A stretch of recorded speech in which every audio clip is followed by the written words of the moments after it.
妈，小文跟你说话呢，你听见没有？怎么老走神啊？张辉的语气带着不耐烦。第一条，不能去我的家里。虽然房子是你们付的首付，但那是我的私人空间。第二条，早上10点前，晚上10点后不能给我们打电话，我们要保证睡眠质量。第三条，以后我的事情你们不要过问，不然我就跟张辉离婚，咱们都互相有点边界感。这是小云的底线。现在年轻人都讲究边界感，爸妈，你们说对吧？张建业从牙缝里挤出一句：底线？那你二姨？对了，说到二姨，昨天她一直蹭我手，还满嘴唾沫，既没边界感又不讲卫生，实在让人反感。以后她在就别喊我，当陌生人相处就行了。张建业终于忍不住了，一掌拍在沙发扶手上。张辉他二姨咋着你了？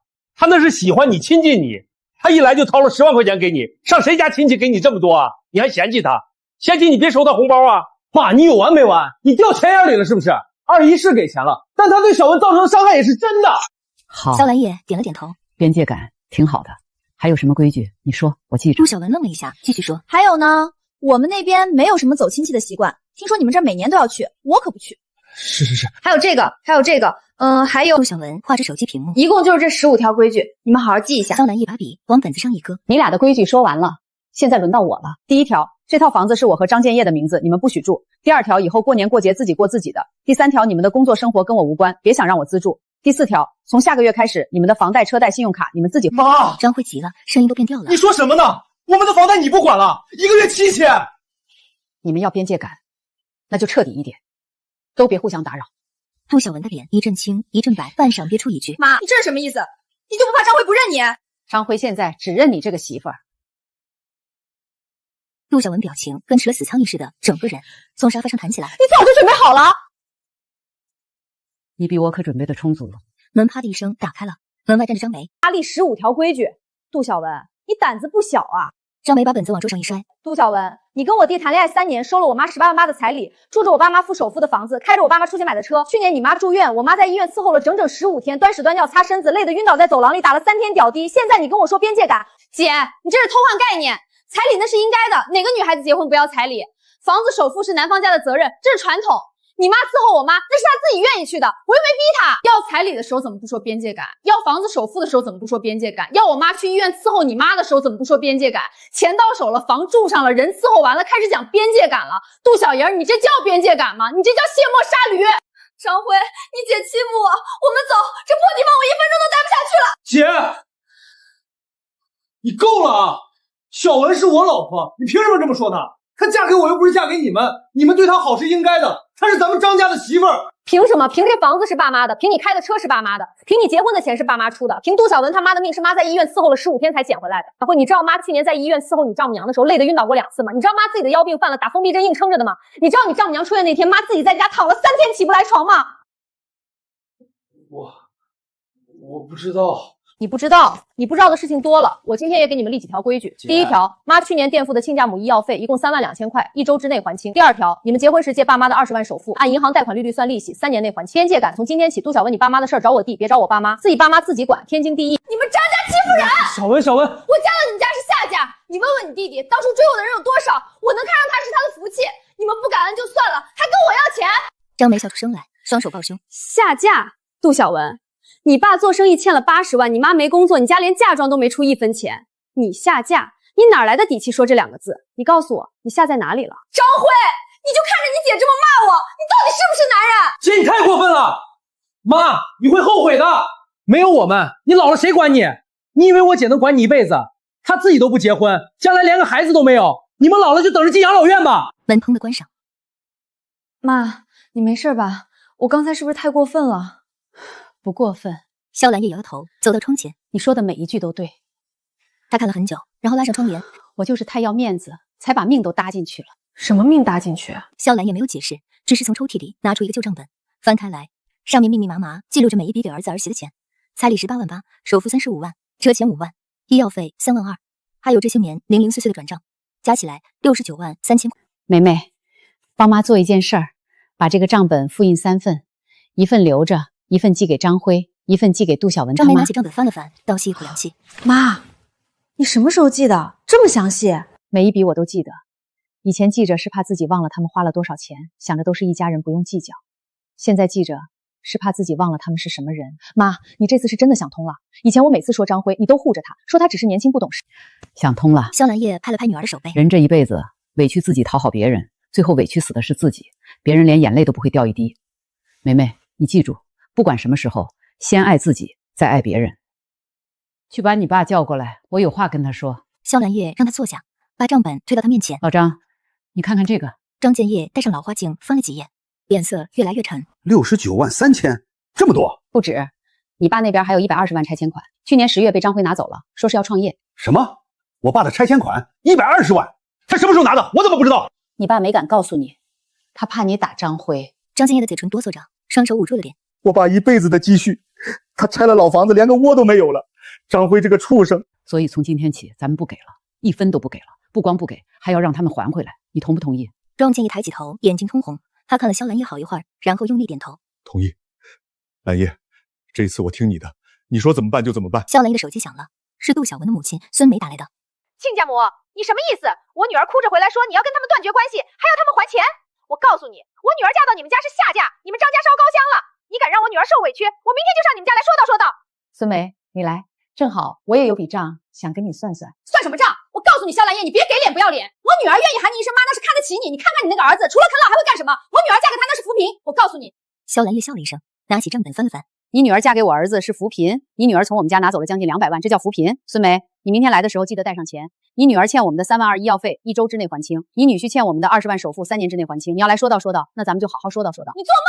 那钱是你儿子给我女儿的，要还让你儿子还，跟我女儿没关系。行啊，那我问你儿子要。哦，对了，你老公杜建国欠的那80万，也是我儿子拿他爷爷的养老钱还的。这笔钱你觉得该谁还？80万？我不知道你在说什么。你不知道？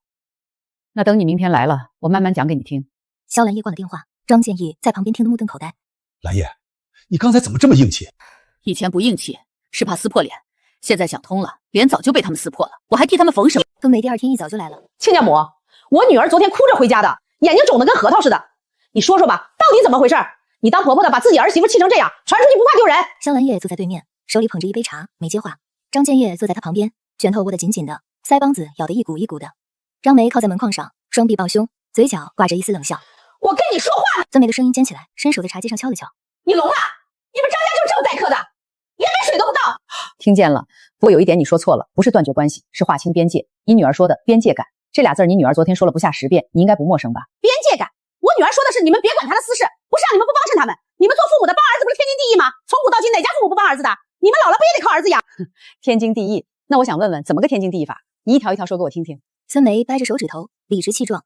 第一，房子首付你们出，这是男方家的责任，到哪说都是这个理儿。第二，带孩子你们要帮忙，爷爷奶奶带孙子，天经地义，你们不带谁带？第三，儿子有困难你们要帮，做父母的不能看着孩子受苦，你们忍心。第四，以后你们老了，儿子儿媳给你们养老送终，这不是互相的吗？等等，你说的这3条都是我们的责任，那你女儿的责任是什么？你女儿嫁到我们家该做什么？她的责任是相夫教子啊，她把老公照顾好，把孩子带好不就行了？你女儿是新时代独立女性。萧兰叶一字一顿地说，结婚要了18万8的彩礼，住我们出首付的房子，开我们出钱买的车，我伺候你住了15天院。你女儿的责任就是给我立15条规矩，不让喊爸妈，不让上门，不让打电话，这就是你说的相夫教子。孙梅的脸涨红了，噌地站起来。那是两码事，彩礼是传统，房子是应该的，你伺候我那是你自愿的，谁逼你了？你自己愿意去怪谁？萧兰叶也站起来，比孙梅高出半个头，居高临下的看着她。我自愿。你在医院躺着的时候，是谁每天6点起床给你熬粥，坐40分钟公交车送到医院？是谁给你端屎端尿擦了半个月的身子？是谁累得晕倒在走廊里，自己打了3天点滴？你醒过来第一句话说的是什么？你还记得吗？你说亲家妈，你真是比我亲妹妹还亲。现在你跟我说是我自愿的。张辉和杜小文恋爱3年，我给杜小文买的包、衣服、化妆品一共4万8600块，订婚彩礼18万8，结婚酒席8万5我们出，买房首付42万我们出35万，买车首付6万8我们出5万。去年你住院医药费3万2我们垫的。他合上账本，看着孙梅。客厅里安静的可怕。一共69万3千块。孙梅，你女儿给我立规矩的时候，怎么没想起这69万3千块？你女儿说边界感的时候，这69万3千块去哪儿了？孙梅的脸色从红变白，从白变青，嘴唇哆嗦着，半天憋出一句：“你这是要我们还钱？你这不是讹人吗？还，1分都不能少。你做梦！那钱是你儿子给我女儿的，要还让你儿子还，跟我女儿没关系。你儿子愿意给我女儿花钱，那是他的事儿，你找他去。”行啊。萧兰叶转头看着缩在角落里的张辉。张辉，你说这钱谁还？妈，你这不是逼我吗？我和小文刚结婚，哪有钱？你这不是要我们的命吗？没钱。张梅从门框边走过来，从手机里翻出几张截图，亮给张辉看。你上个月刚换了最新款手机，9800。小文上个月买了个8000块的包，还发了朋友圈说老公送的礼物好开心，这叫没钱？你们的钱花哪儿去了？心里没数。孙梅见状，突然换了一副面孔，一屁股坐回沙发上，拍着大腿干嚎起来，声音又尖又响。我的命好苦啊！女儿嫁到你们张家，受苦受穷，还要被婆家逼债。你们张家不是人啊，欺负我们孤儿寡母！我要去找居委会，我要去找电视台，让大家评评理。孤儿寡母，张梅冷冷地打断他：“孙阿姨，你老公不是好好的在老家吗？我昨天还让人查了一下，杜建国名下有一辆20万的车，去年刚买的，怎么到你嘴里就孤儿寡母了？”孙梅的哭声戛然而止，像被掐住了脖子的鸡。她瞪大眼睛看着张梅：“你查我们？不该查吗？我还查到杜建国去年10月通过张辉拿到了120万，还了他做生意的欠款80万，剩下的40万买了车。孙阿姨，那辆车你坐过吧？舒服吗？那是我爷爷的拆迁款，我爷爷80岁了，拆了老房子连个窝都没有，你们开着用他养老钱买的车，舒坦吗？”孙梅彻底说不出话来了，脸上的血色褪得干干净净。陆小文猛地抬起头，震惊地看着张辉：“什么120万？张辉，你拿你爷爷的钱给我爸买车了？”张辉慌了，双手乱摆：“小文，你听我解释，你爸当时说如果还不上钱就要去坐牢，我没办法，我爷爷主动给我的。”你爷爷主动给的？张辉，你爷爷80岁了，他的老房子拆了，那是他这辈子唯一的家当。你骗他说要创业，转手就拿去给杜建国还债，你还是人吗？张辉的眼泪掉下来了，扑通一声跪在地上：“爸，我错了，我当时被逼的。小文他爸天天打电话催我，说不还钱就要来咱们家闹，我怕你们知道。”起来。萧兰叶看着张辉的后脑勺说了一句：“跪着没用。”张辉抬起头，满脸是泪。“你原谅我了。”萧兰叶没有回答他的问题，从文件夹里抽出一张纸放在桌上。钱的事儿我已经咨询过律师了，这是这几年的银行转账记录，每一笔都有据可查。律师说，借款部分可以通过法律途径追回，赠与部分要看具体情况，彩礼在特定条件下可以要求返还。孙梅盯着那张银行流水，眼睛瞪得像铜铃，声音发抖了：“你要告我们？你要告你亲儿子？我给你们3个月时间。”萧兰叶把那张纸往前推了推，语气平淡的像在说今天的天气。3个月之内你们家还清69万3000块。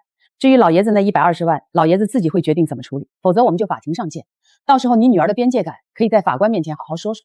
孙梅的脸彻底白了，她拉起杜小文就往外走，走到门口时突然回头，恶狠狠地瞪着萧兰叶，声音尖利的刺耳：“好，萧兰叶，你狠，你等着，我让你儿子跟你断绝关系，我让他一辈子不认你这个妈。好，萧兰叶，你狠，你等着，我让你儿子跟你断绝关系，我让他一辈子不认你这个妈。”他已经选了，张辉，你丈母娘说的对，你既然娶了小文，就是杜家的女婿了。从今天起，你不用再嚎你是我儿子，你的房贷车贷生活都跟我和你爸关系，你媳妇给你立的规矩你也好好遵守，我也不会再踏进你家门一步。张辉的眼泪止不住的流，跪在地上没起来。妈，我是你亲儿子呀，你就我这么一个。张辉，萧兰叶蹲下来和张辉平视，声音很轻，轻的只有张辉能听见。你记不记得你小时候发高烧，我一夜没睡守着你，拿湿毛巾一遍一遍给你擦身子？你记不记得你考上大学那天，你爸高兴的请全村人喝酒？你记不记得你结婚那天，你爷爷把存了一辈子的镯子给了杜小文？张辉哭着点头，鼻涕眼泪胡了一缕。那你是怎么对我们的？萧兰叶站起来，低头看着他：“走吧，以后好好过你的日子。你不是说杜小文是你好不容易娶回来的媳妇儿吗？那就好好珍惜。至于我们，就当没有你这个儿子。”张辉跪在地上没有动，杜小文站在门口喊了一声：“张辉，走啊！你还跪着干什么？丢不丢人？”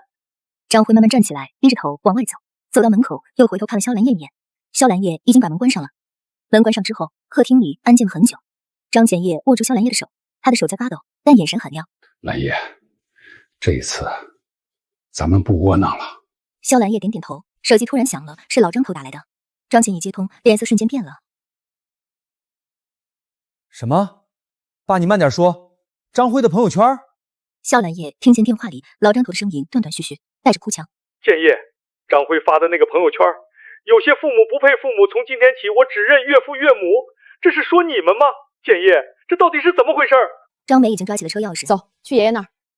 路上我跟你们说，张辉那条朋友圈我也看到了，昨晚发的，配了一张他和杜小文、孙梅的合影，文案就是爷爷念的那句，底下好几十个点赞。这个畜生，他爷爷80岁的人了，怎么受得了？三人匆匆出门，一路上张建业一言不发，拳头攥得咯咯响。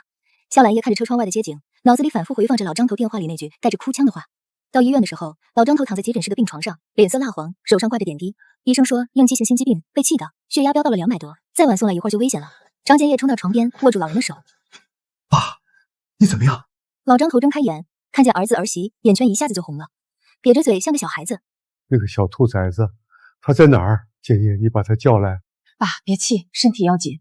张辉的事儿我们会处理，你先养病。老张头摇摇头，浑浊的眼睛里满是失望，泪水顺着满是皱纹的脸往下淌。我把老房子拆迁款120万全给了他，他说要创业，说会让爷爷过上好日子，说以后接我去住大房子，我怕你们拦着不让他创业。爸，你去年10月给他的。老张头点头，闭上眼睛，2行泪一直流到耳朵里。他说要开公司，跟小文一起干，说年轻人要有自己的事业。我心想孩子有出息了，我这一辈子也算没白活。结果他拿去给杜建国还债，还发那种朋友圈，我养了个什么东西呀？萧兰叶握着老人的手，老张头哭了一会儿，睁开眼看着萧兰叶，帮我找个律师，我要立遗嘱，那120万我要追回来，追不回来就从他的遗产里扣，我1分钱都不会留给他。好，爸，你先养病，这些事我来办。从病房出来，张梅在走廊里来回踱步，看见萧兰叶出来，迎上去低声说：“妈，杜小文发了一条新的朋友圈。刚才有人截图给我了。”萧兰叶接过手机，杜小文3分钟前发的朋友圈，配图是张辉跪在孙梅面前敬茶的照片，文案写的是：老公说了，从今以后我妈就是他妈，她会好好孝顺，有些血缘不如真心，真正的家人是双向奔赴的。萧兰叶把手机还给张梅，脸上没有任何表情。张梅小心地问：“妈，你不生气？”不生气，让他们发的越多越好。什么意思？截图，全部截图保存，这些都是证据。你爷爷要追那120万，光有转账记录不够，还要证明张辉是恶意欺骗。他朋友圈发的越欢，证据越多。张梅愣了一下，随即明白了，拿出手机开始一条一条的截图。截完之后，她忍不住问：“妈，你什么时候变得这么狠？”萧兰叶替她说了。萧兰叶靠在墙上，看着走廊尽头病房里透出的灯光。不是我变狠了，是我以前太蠢了，蠢到以为只要我对他们好，他们就会对我好，蠢到以为一家人不用计较，蠢到快死了还在等他们接电话。妈，这事不会了，有我在呢。走吧，去找律师。老张头出院那天，萧兰叶推着轮椅把他接回了家。1楼的房间已经收拾好了，护理床、制氧机、小夜灯，还有一台小电视。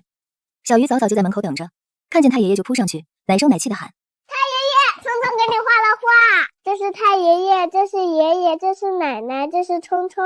爸爸不在，爸爸坏。”聪聪乖。老张头的手抖了一下，把小鱼搂进怀里，老泪纵横。聪聪不学你爸爸。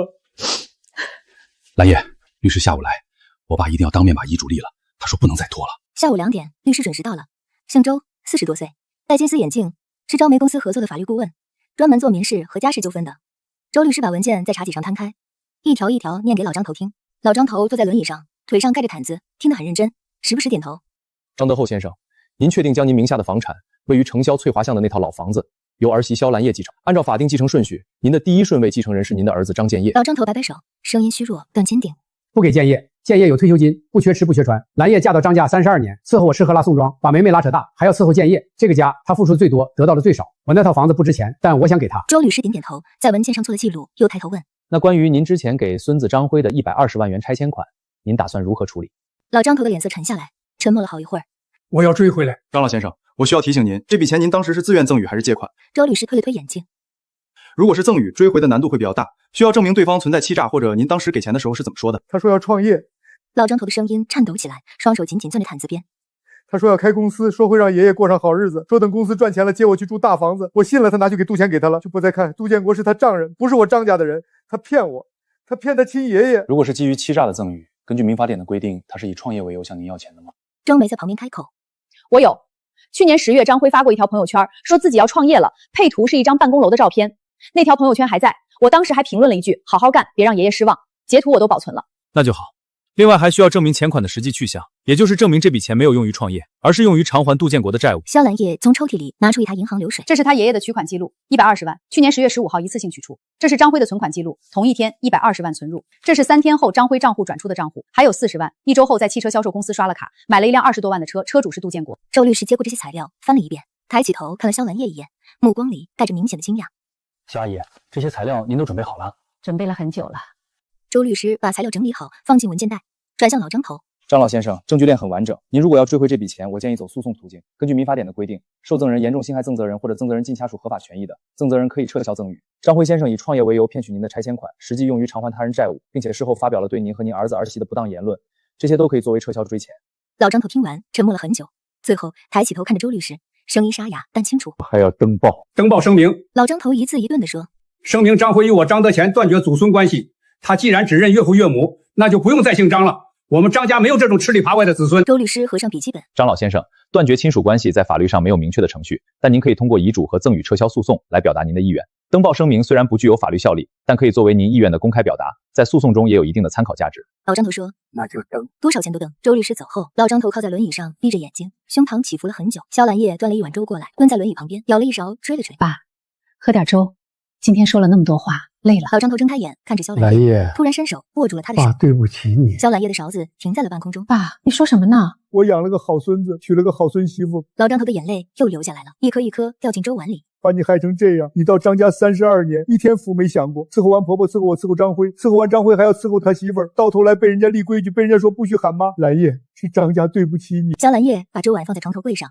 握住老人的手，声音很轻但很稳。爸，你听我说，你没有对不起我，张家没有对不起我，你对我好，建业对我好，梅梅对我好，我都记着。张辉的事儿是他自己的选择，一个人长大了，爹妈管不了，爷爷更管不了。你把他养大，给他钱创业，你尽到了。他不争气是他的事儿，你没必要替他背着。老张头哭得说不出话来，只是紧紧握着萧兰叶的手。小鱼不知道什么时候跑进来了，爬上轮椅，用小手给太爷爷擦眼泪。太爷爷不哭，聪聪给你唱歌。奶奶教的，世上只有太爷爷好。一屋子人都被小鱼逗笑了。老张头破涕为笑，把小鱼抱进怀里，脸贴着他的小脑袋。聪聪乖，太爷爷不哭了，太爷爷有聪聪就够了。晚上，张建业望着远处的万家灯火，过了很久，他才开口：兰叶，我爸今天说的话，我心里难受。哪句？他说他养了个好孙子，那是我儿子。我爸养了个好孙子，我养了个好儿子。张建业的声音沙哑得像砂纸。张辉变成今天这样，家里的全扔给你，他学坏了我没管，他娶媳妇儿我光顾着我没拦，他拿我爸的钱我压根不知道，我这个当爹的什么都管不了。萧兰叶在张建业旁边坐下，两个人的肩膀挨着。老张，你听着，张辉28岁了，不是8岁，他做的每一件事都是他自己选的。你不在家挣钱是为了供他上学，你没拦他娶杜小文是因为他跪着求你，你不知道他拿你爸的钱是因为他存心瞒着，这不是你的错。兰叶，你就不怨吗？你到我们家吃了那么多苦，最后还被儿子儿媳这样对待，你就没怨过我，没怨过张家？萧兰叶沉默了很久，久到张建业以为他不会回答了，然后他开口了，声音很轻：怨过？怎么没怨过？最怨的时候真想一走了之，可是后来我想明白了，怨没有用，怨你，怨张辉，怨杜小文，怨到最后最苦的是我自己，所以我不怨了。我把账算清楚，该还的还，该断的断，以后的日子我只为自己活。张建业伸手搂住萧兰叶的肩膀，把她拉进怀里，两个人就这么坐在阳台上，看着远处的万家灯火。不知道过了多久，张建业说：兰叶，以后我也只为你活，你说往东，我绝不往西。那明天陪我去一趟房产局，我要把那套老房子过户到小鱼名下。我爸说给你的。我不要，你爸的心意我领了，但那套房子是张家的，应该留给张家的后人。小鱼是张家的重孙，给他最合适。我做主，你有意见吗？张建业看着他，月光下萧兰叶的侧脸很平静，眼角有细细的皱纹，但眼睛很亮。他忽然觉得自己娶的这个女人比他想象的要坚强得多。没意见，你做主。老张头的登报声明在3天后见了报，本市发行量最大的晚报，中缝位置，黑体字加粗，标题是声明，正文只有短短几行。本人张德厚，现年81岁，特此声明，自即日起与孙子张辉断绝祖孙关系。张辉死后一切行为与本人无关，本人名下财产张辉无继承权。张辉以创业为由骗取本人拆迁款120万元一事，本人已委托律师通过法律途径追回，特此声明。落款是张德厚的亲笔签名，还带了手印。二姨第一个打来电话，她在电话那头气得声音都变了调。兰叶，那10万块钱是我给辉辉结婚的喜钱，不是给他老人还债的，这钱我也要追回来，你让律师把我的也算上。二姨，你的钱你找张辉要，我不能替你做主，但我可以把律师电话给你。好，好，好。接下来的一周，萧兰叶的手机就没停过。三叔打来电话，骂张辉是张家的耻辱。张辉的大伯从外地赶回来，专门到家里给老张头道歉，说当年不该把拆迁款的事告诉张辉。连张辉的小学班主任都发了长长的微信，说张辉小时候不是这样的孩子，怎么长大了变成这样？萧兰叶一一回复，不急不躁，该说的说，不该说的一个字不多。张辉是登报后第2天看到报纸的，不是他自己看到的，是他同事拿给他看的。同事在食堂里举着报纸大声问：张辉，这上面说的是不是你啊？你爷爷登报跟你断绝关系，你骗了你爷爷120万。整个食堂安静了，张辉的脸从红变白，从白变青，一把抢过报纸看完，整个人像被雷劈了一样，愣在当场。然后他冲出食堂，蹲在办公楼后面的垃圾桶旁边，给萧兰叶打电话。电话接通，他的声音在发抖，带着哭腔：妈，你们为什么要登报？我同事都看到了，我以后怎么在公司做人？你们是要逼死我吗？萧兰叶不紧不慢地把喷壶对准茉莉花的根部，等水渗下去了才开口：报纸是你爷爷登的，你有话找你爷爷说。爷爷听你的，肯定是你撺掇的。张辉的声音变成了吼：妈，我是你亲儿子，你就这么对我，你让人家怎么看我？我在公司还怎么待？你怎么待是你的事儿。你发朋友圈说有些父母不配当父母，从今天起只认岳父岳母的时候，有没有想过别人怎么看我？你媳妇儿给我立15条规矩的时候，有没有想过别人怎么看我？你拿你爷爷120万给你丈人还债的时候，有没有想过别人怎么看你爷爷？张辉说不出话来，电话里只剩下他粗重的喘息声。萧兰叶的声音依然平静：张辉，你28岁了，你做的每一件事后果都要自己承担。你爷爷登报是他的权利，你骗了他的钱，伤了他的心，他登报声明天经地义。你要是觉得丢人，就好好想想，这丢人的事儿是谁做出来的？妈，我错了，我真的知道错了。你让爷爷把声明撤了行不行？多少钱都行，我以后一定改，我求求你了，妈。不行，手机放在花架上，继续浇花，手很稳，一滴水都没洒出去。浇完花，他进屋，张建业正坐在沙发上看报纸，就是登了声明的那份。他翻来覆去的看，看了一遍又一遍，脸上的表情说不上是痛快还是难过。看够了没？看够了，就是心里有点不痛快。你说怎么就走到这一步了呢？因为他选了杜小文，从头到尾他选的都是杜小文。选杜小文不是错，错的是他选了杜小文，还要我们出钱出力。出钱出力也不是最错的，最错的是出完钱出完力，还要被他媳妇立规矩，还要被他发朋友圈骂不配当父母。老张，走到这一步不是我们选的，是他选的。张建业沉默了很久，最后把报纸叠好，放在茶几上，叹了口气。你说的对，是他选的，那就让他受着。卖菜的大姐拿着报纸问孙梅：“这上面说的是不是你女婿？你说什么？”孙梅当场砸了菜摊子，一路哭着跑回家，把报纸摔在杜小文脸上。杜小文看完报纸，没有哭，也没有打电话骂肖兰叶。他做了一件谁也没想到的事，他把报纸拍照发了朋友圈，配文是：有些人为了钱，连亲孙子都可以不要，120万比血缘还重，见识了。张梅第一时间截图发给了肖兰叶，肖兰叶看完笑了一下，张梅急了：“妈，他还倒打一耙，你笑什么？”我笑他蠢。他这条朋友圈等于自己承认了张辉拿了他爷爷120万。之前我们只有银行转账记录，现在他自己帮我们证明了，截图保存发给周律师。他越跳证据越多，让他发，最好一天发10条。杜小文果然没有让人失望，接下来的3天，他连发了5条朋友圈，条条都在阴阳怪气。第一条是120万看清一家人值了，第2条是新时代女性就要有边界感，不啃老不吸血。可惜有些老人不懂。第3条是一张他和张辉的合照，配文：全世界背叛你，我给你背叛全世界。第4条转了一篇鸡汤文，远离消耗你的人。第5条是一张小鱼的照片，配文是：妈妈只有你了。第4天，杜小文突然把朋友圈全部删光了。领导把一沓截图放在桌上，面色铁青地说：杜小文，你的个人生活公司本不该干涉，但你朋友圈里这些内容涉及到家庭纠纷和债务纠纷，已经有人截图发到公司内部群了。公司是正规企业，员工的道德品质也是考核标准之一，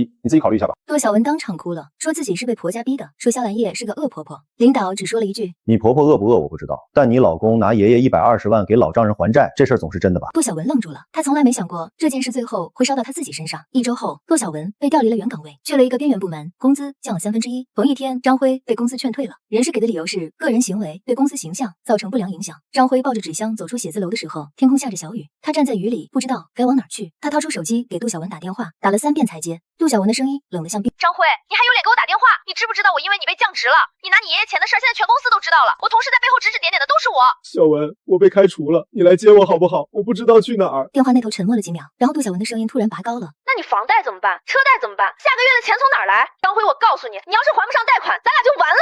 电话挂了，张辉站在雨里，抱着纸箱，雨水顺着他的头发往下淌。他想给肖兰叶打电话，翻出号码，手指悬在拨号键上，悬了很久，最终没有按下去。张辉被开除的消息，肖兰叶是3天后才知道的，不是张辉告诉他的，是张梅从一个共同朋友那里听说的。那个朋友说，张辉现在在一家房产中介上班，底薪2000加提成，干了1个生，1单没开，天天被店长骂，他活该。张梅说这话的时候，正在削苹果，刀子狠狠削下去，连皮带肉削。妈，你不会心软吧？肖兰叶接过苹果，咬了一口。他28岁了，有手有脚，饿不死。当天晚上，肖兰叶翻出了张辉的微信头像，看了很久。黑暗中，张建业说：睡不着。没有，就是想想小鱼以后怎么办。张辉被开除了，杜小文降了工资，他们的房贷7000多，车贷2000多，1个月光贷款就小1万，他们还不上了。张建业沉默了一会儿。你的意思是，房子会被银行收走，车子也是，到时候他们没地方住，肯定会来找我。老张，我先跟你说好，这套房子是我的私人空间，任何人未经允许不能进入，包括张辉。张建业在黑暗里笑了。你拿杜小文的规矩堵她老公？规矩就是规矩，他定的，大家一起遵守，睡吧。1个月后，肖兰叶的预言成真了，张辉和杜小文的房贷连续2个月逾期，银行发了催收函，车贷也逾期了。4S 店的金融专员一天3个电话催。张辉在中介干了3周，1单没开，被店长以试用期不合格为由辞退了。杜小文的工资降了之后，1个月到手不到5000，连房贷都不够。孙梅那边也出了状况，杜建国跑路之后，讨债公司找不到他，满头找上了孙梅和杜小文，3个光头大汉堵在孙梅出租屋门口，把门敲得震天响，邻居吓得报了警，警察来了，债的人走了，但留下一句话：下个月再来。杜小文终于扛不住了。周2的中午，肖兰叶手机响了，屏幕上显示杜小文，他看了一眼没接，继续翻铅笔，手机响了第2遍、第3遍，肖兰叶擦了擦手，这才拿起手机，未接来电7个，全是杜小文，他拨回去，响了1声就接了。肖阿姨，我有事儿想跟您商量。说，是这样，我和张辉最近手头有点紧，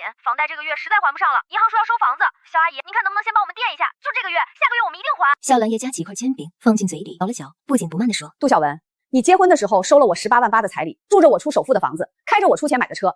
你妈住院我伺候了15天，你第1天上门给我立了15条规矩，第2条就是不能去你的家里，你还记得吗？你的房子是你的私人空间，我尊重；我的退休金是我的私人财产，你也尊重一下。房贷是你和张辉的事儿，跟我没关系。边界感你教我的。那些帮忙好不好？我们真的走投无路了。张辉找不到工作，我的工资全被讨债公司扣走了，我们连吃饭的钱都没有了。肖兰叶沉默了几秒，不是因为心软，是因为他听见电话那头传来小鱼的声音。你让小鱼接电话。杜小文愣了一下，然后把手机递给了小鱼。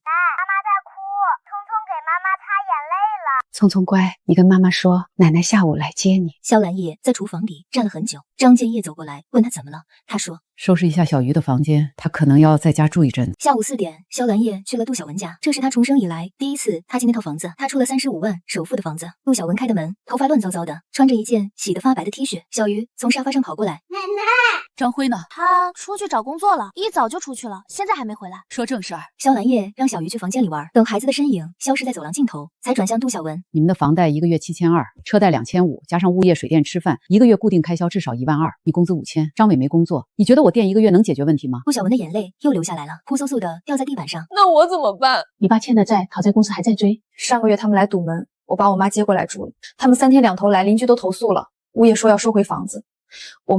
我妈现在在超市做保洁，1个月3500，也全被他们扣走。小文瘦了很多，锁骨突出，手腕细得像一折就断，脸上没有化妆，眼角的细纹清晰可见。她不再是那个娇生惯养的独生女了。但肖兰叶知道，可怜之人必有可恨之处。我可以帮你，肖兰叶说，但我有条件。你说什么条件我都答应。第1条，小鱼从今天起跟我住，你什么时候把日子过明白了，什么时候来接她。第2条，这套房子你挂出去卖，卖房款还掉银行贷国3，剩下的钱一半还我，重新写一张欠条，分期还，我不收利息，但本金1分不能少。杜小文看着那张纸，手在发抖，但最后他拿起笔，在纸上签了自己的名字。肖阿姨，以前的事对不起，真的对不起。肖兰叶没有说没关系，他只是把那张纸折好，放进包里，站起来走向小鱼的房间。小鱼正坐在地板上玩乐高，看见肖兰叶进来，抬起头问：奶奶，妈妈为什么一直哭？妈妈遇到困难了，聪聪跟奶奶住一阵子，好不好？那妈妈会来看聪聪吗？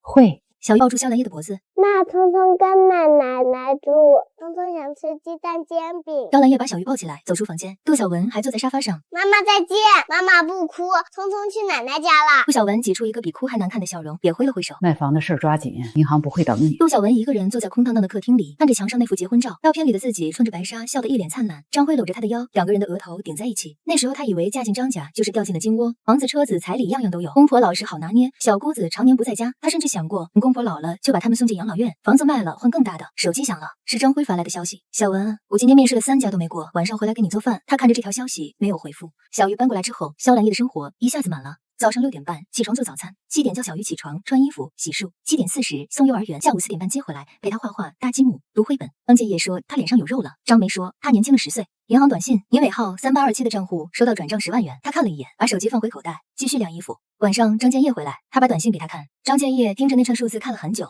他还真转了。他不赚也得赚，欠条在我手里。罗小文用那11万在郊区租了一套一室一厅。他和张辉搬进去那天，给肖兰叶发了一条微信，是一张照片，照片下面附了一句话：肖阿姨，这是我们的新家，虽然小，但是我和张辉自己挣的。肖兰叶没有回复。张辉找到新工作了，在快递公司做分拣员。小鱼突然问：奶奶，爸爸是不是不要聪聪了？肖兰叶的手停了一下，然后继续往小鱼头上抹洗发水。不是，爸爸在工作，挣钱给聪聪买乐高。那爸爸为什么不来看聪聪？聪聪好久没看到爸爸了。肖兰叶把小鱼头上的泡沫抽干净，拿毛巾包住他的小脑袋。那奶奶让爸爸周末来看你，好不好？小鱼用力点头，泡沫甩了肖兰叶一脸。周末，张辉来了，手里拎着一套乐高玩具。妈，站在门口没敢进来。我来看看小鱼。肖兰叶往后退了一步，张辉换了拖鞋走进来。小鱼从客厅跑过来，在离张辉2步远的地方停住了，带着脑袋看着张辉，看了好几秒，好像在确认这个人是不是他爸爸。然后他扑上去抱住张辉的腿。爸爸，聪聪以为你不要聪聪了。聪聪，爸爸给你买的，爸爸没有不要你，爸爸在挣钱。小鱼抱着乐高跑回客厅去拆了。张辉站起来，手在裤腿上蹭了蹭。进来坐吧。张辉跟进来，像一个来做客的外人。肖兰叶给他倒了一杯水，他双手接过去，喝了一口，又放下了。妈，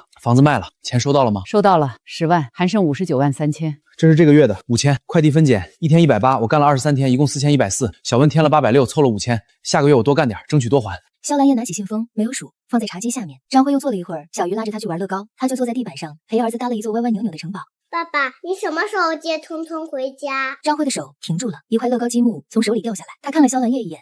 聪聪现在奶奶家住，等爸爸挣够了钱，爸爸来接你。拉钩。小鱼伸出小拇指，张辉的手在发抖，他伸出小拇指和儿子的勾在一起。拉钩。张辉走的时候，肖兰叶送他到门口。妈，以前的事对不起，我知道说对不起没用，钱我会还完的，不是为了让你原谅我，是我想让聪聪以后能抬起头做人，我不想他长大了别人指着他说你爸是个骗子。肖兰叶看着他，这是张辉第一次在他面前说这么长的话。好。肖兰叶关上门，靠在门上，听见走廊里他的脚步声越来越远。张建业从厨房探出头来。走了。他说什么了？兰叶，你说这小子是真的改了吗？不知道，但他在还钱，1个月5000，从去年开始一期都没断过。他要是能一直还下去，那他就是改了；他要是哪天不还了，那他就是装的。你就只看钱？我不是只看钱，我是只看他做什么。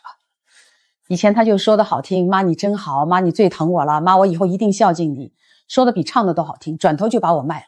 现在他什么都不说了，每个月把钱打过来，这才是真的。你说的对，我跟他爷俩都是嘴笨的人，不会说好听的，但他要是能做到，那比说10000句都强。你嘴笨，你当年追我的时候可是写了好几页的情书。那都多少年了，你怎么还记着？记着，好事坏事我都记着。犯糊了。杜小文的父亲杜建国以为风头过去了，偷偷跑回来想看孙梅，结果在火车站出站口被布控的警察认出来了。妈，到底怎么回事？你爸被抓了，被抓了！诈骗罪，警察说最少判7年。他欠的那些钱呢？讨债公司还追不追我们？追。警察说债务纠纷是民事，抓了他也不影响讨债的找我们。小文，我们完了。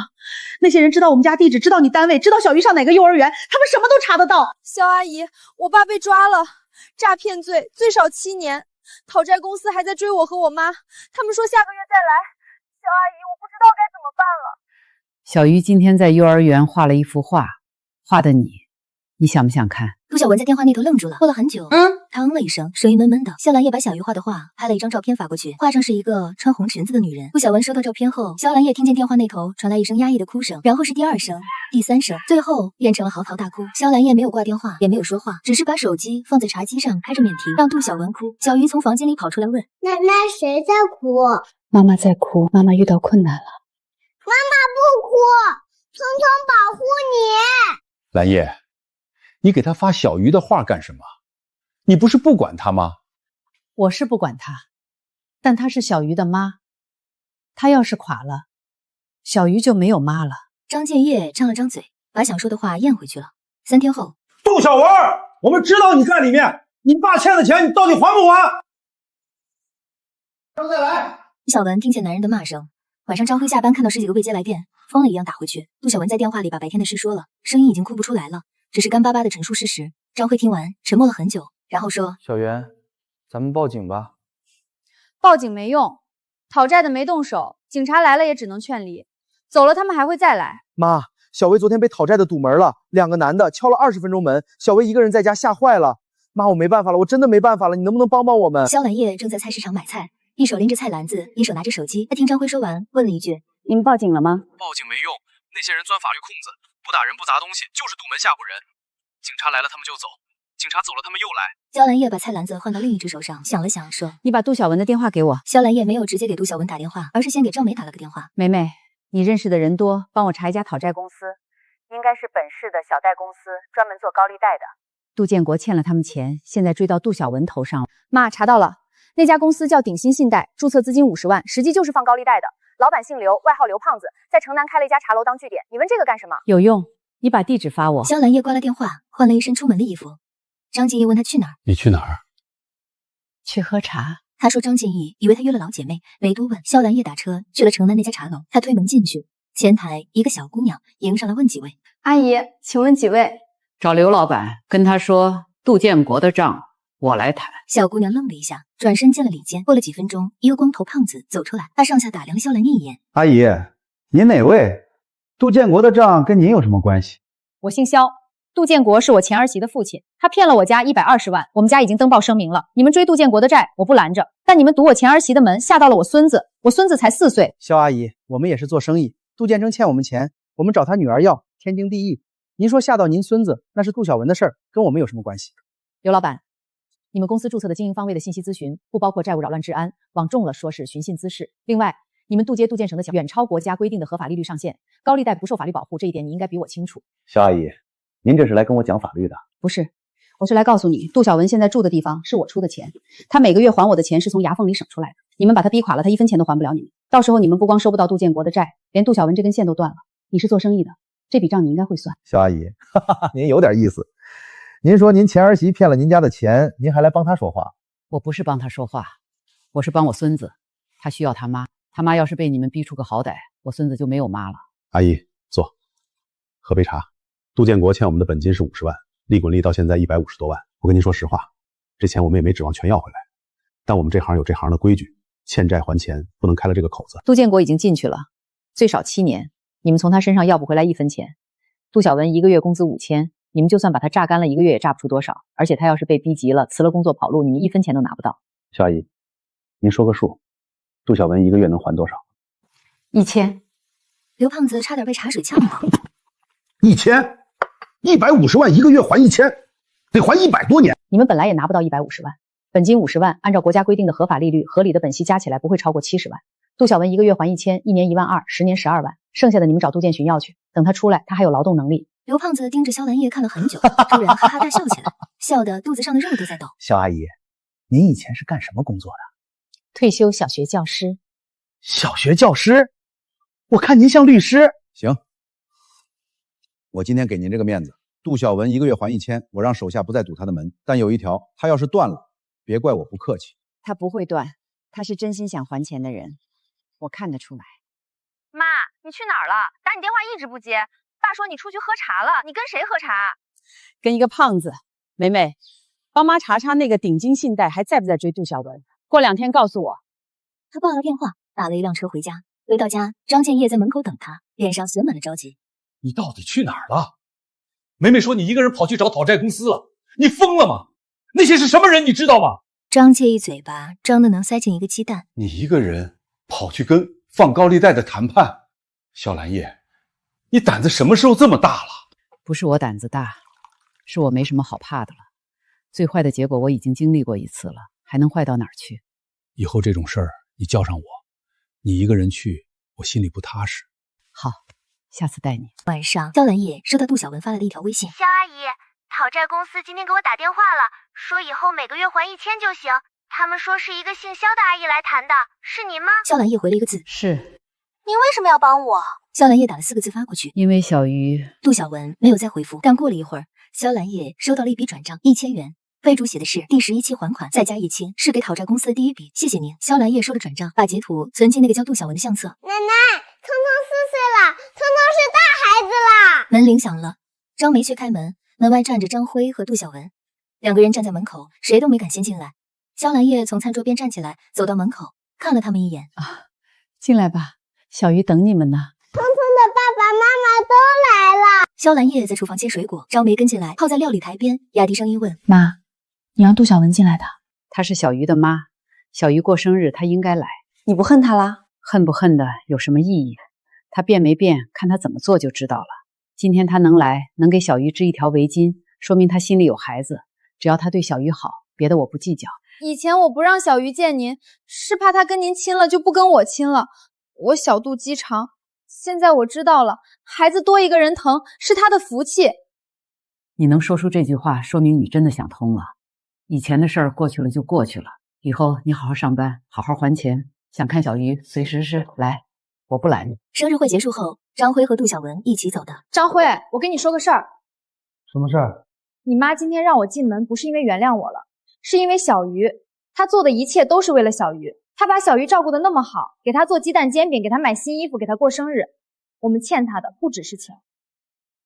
我知道，我不会再对不起她了，也不会再对不起你。杜小文把手抽出来，别过脸去。走吧，回去还要洗衣服。回到家，小鱼已经困得睁不开眼了，迷迷糊糊地说：奶奶，今天聪好开心，爸爸妈妈都来了。